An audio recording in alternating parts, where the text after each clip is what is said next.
Hello Gemini, Sun, Moon, Rising and Venus signs. Kamusta kayo? Sana po nasa mabuti kayong kalagayan. Welcome back po sa Star Tarot. Kung bago kayo dito, welcome din kayo. Thank you for your support. I truly appreciate it. God bless you all, Gemini. Ayan, so tignan natin kung ano ang mga mensahe ninyo for today. Pauna mensahe ninyo, the orator, ayan, communication and confidence. So, there could be a lot of communication, correspondence coming your way. Sa ngayon, Gemini, baka meron kayong mga hinihintay talaga, no? Na sulat, email, tawag, text message, mga ganon, PM or DM, pwedeng ganon. Or, pwede rin na ang iba sa inyo rito is, being invited or encouraged dito na be confident on communicating your concerns, no? Be confident on communicating or expressing your thoughts, your feelings and emotions, no? Yung ganon. Kasi siguro dati, 'di ba? Parang baka nasa shy kayo na magsabi ng kung anong totoong saloobin ninyo, baka kayo nasa shy na magsabi ng kung ano yung naiisip ninyo, nararamdaman ninyo. So ngayon, maybe you're going to have that confidence na, no, na magsalita, no, na i-express yung inyong truth. We have the faith, ayan, accepting help and guidance, ayan. So siguro meron kayong kailangan ngayon, no? Kailangan ninyo ng tulong, kailangan ninyo ng support, no?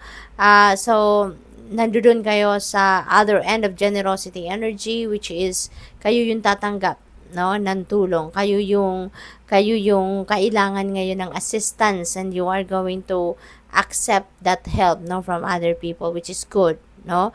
Huwag kayong magdalawang isip when someone is helping you, 'di ba? Kunin ninyo 'yan kasi maaring 'yan ang sagot sa inyong mga dasal, 'di ba? Kasi 'di ba, kapag nagdadasal tayo when we need help, nagdadasal tayo, Lord, please help me, tulungan mo ako sa ganito, ganyan. Ano, 'di ba? The way of God helping us also is by sending a help through channel. Dinadaan niya 'yan sa ibang tao, 'di ba? Kaya merong mga dumadating sa buhay natin na yun ang naghahatid ng tulong sa atin because that could be the channel na ginagamit ng Panginoon sa atin para makapaghatid ng tulong sa atin, 'di ba? Kaya, don't hesitate to accept help. Huwag kayong magdalawang isip na tanggapin ang tulong ng iba. Okay? Maybe ang iba din sa inyo, kailangan ng gabay, no? Maybe you're also praying for guidance, no? So, kaya pakinggan din ninyo yung inyong intuition. Pakinggan ninyo yung inyong radar, yung inyong gut feel, no? Kasi yan ang guidance sa inyo ng divine. What else? We had pathless. Ayan. So, there is lack of direction, difficult decisions ang kinakaharap ng iba sa inyo sa ngayon. So, probably, ito yung, ito yung sitwasyon, no, ng iba sa inyo ngayon, Gemini. Maaaring merong decision making na kinakaharap kayo, nahihirapan kayong gawin ito kasi maybe you're confused, maybe malabo, no, ang inyong sitwasyon. Hindi ninyo ma-figure out ngayon, alin ba dito ang makakabuti para sa akin? Alin dito yung best path na dapat kong puntahan, no? So, kaya kailangan siguro ninyo ng gabay. So, pray for guidance, ask for enlightenment, no? Ask for clarity of thought para ma-figure out ninyo kung aling path yun dapat ninyong puntahan. So, napakahalaga na makikinig kayo ngayon sa iyong intuition talaga, Gemini. Pakinggan ninyo yung kutob ninyo, no? Kasi guidance yan sa inyo ng universe. The captain taking command and teamwork. So, maybe ang iba sa inyo is going to work with other people. Kung parang ano kayo dito ngayon, ano? Parang merong collaboration, pagtutulungan na mangyayari sa buhay ninyo sa ngayon. So, this is good kasi maybe you are definitely accepting help from other people. You're going to work with others sa ngayon, so which is good, no? What else? We have the musician, inspiration and gratitude. So, siguro, you are musically inclined, no? At baka gagaan ang inyong pakiramdam dahil kayo ay, makikinig kayo sa musika, magtutugtog kayo, baka nagtutugtog talaga kayo ng musical instrument, kaya yun ang mag-i-inspire sa iyo. Yun ang maaring magpagaan ng inyong pakiramdam sa ngayon. And you will be thankful. No, you are going to express gratitude ngayon sa universe for all the blessings na dumadating, no, sa buhay ninyo. We have the Pilgrim. There are opportunities coming your way. Gemini, may mga oportunidad na dadating at maaring ito yung makakasolve sa inyong problema. Ito yung makakatulong sa inyo na makalabas kayo sa obstacles, sa mga challenging situations ninyo. You're also up for growth. Now, yung opportunities na dadating sa inyo could be yun ang magiging paraan para kayo ay mag-grow na, mag-thrive, mag-expand, mag-explore.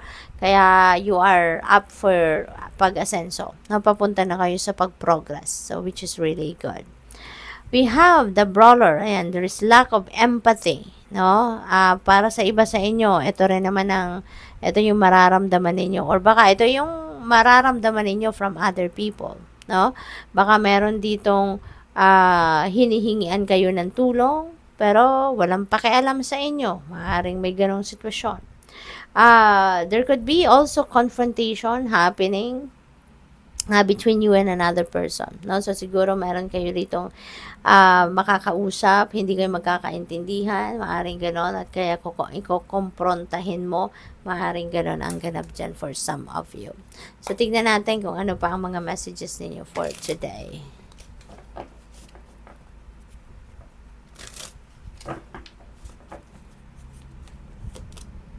High Priestess, and speaking of intuition, this is about intuition. So, merong mensahe para sa inyo rito, no, Gemini, na importanteng pakinggan nyo talaga ang inyong intuition. Also, pay attention kayo sa inyong mga panaginip, kasi sa inyong mga panaginip, ano din yan, may mga elemento dyan, no, na importante ninyong mahanap kung ano ang ibig sabihin, dahil guidance yan sa'yo, no. Write them down on paper para may reference kayo in the near future, yung gano'n, no. Marami na sa Google, no, pag ginugol ninyo mga elements ng inyong panaginip, mahahanap nyo ano na ang ibig sabihin ng inyong mga panaginip. We have Page of Swords, information, no? Maraming mga impormasyon paparating. Merong mga balita, merong chismis din dito na dumating sa'yo. So, make sure na maging careful kayo, no, sa pagkomento dyan sa mga maririnig ninyo mga chismis, because maaring dalhin, no, na yung mga salita ninyo, komento ninyo, baka dalhin ang kung sino nagchichismis sa'yo sa ibang tao, may dagdag bawas na, kaya maaring kayong lalabas na masama dito, okay? Kaya mag-iingat kayo sa pagkomento, sa pagbibigay ng inyong reaksyon sa chismis na yan. We have Two of Swords, ayan, so naguguluhan talaga kayo, Gemini.